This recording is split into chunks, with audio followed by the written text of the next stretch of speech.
Okay, for now, I'll be talking about operations, the basic operations in terms of vectors.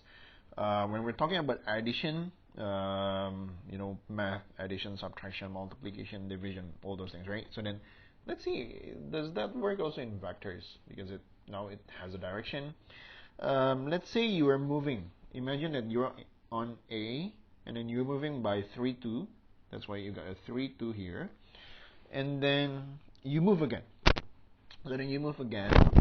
Let's say you move into here. So I give another color so then you can see.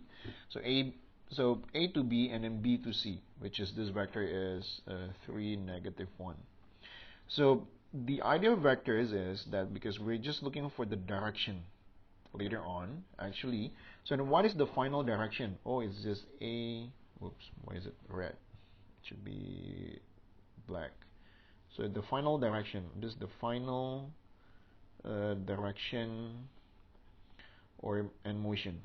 So then the AC itself, if you see by the vector, it's just 2 to 8. So then it's a 6, 1. It's a 6, 1. Okay. Then how can you connect with this two vectors then?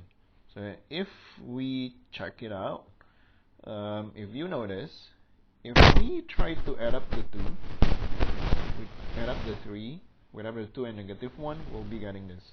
In other words, the vector AC is actually vector AB plus vector BC.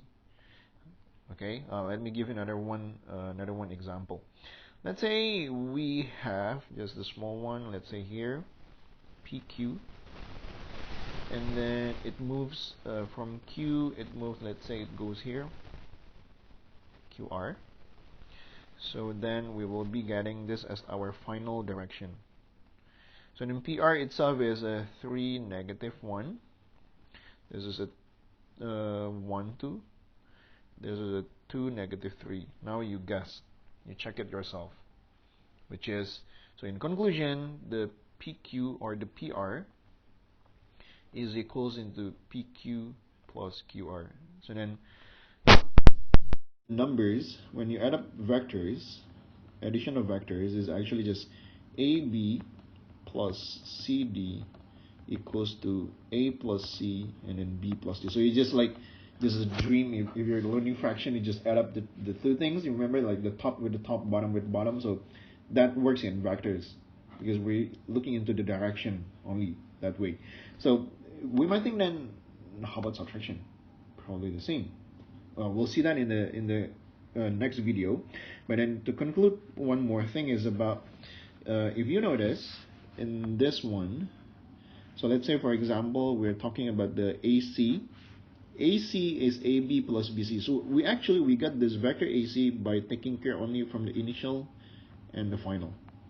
Same tree also PR, P and R. So then in general, if we have just like random vectors, let's say we have MO plus OP, that's definitely will give you NP.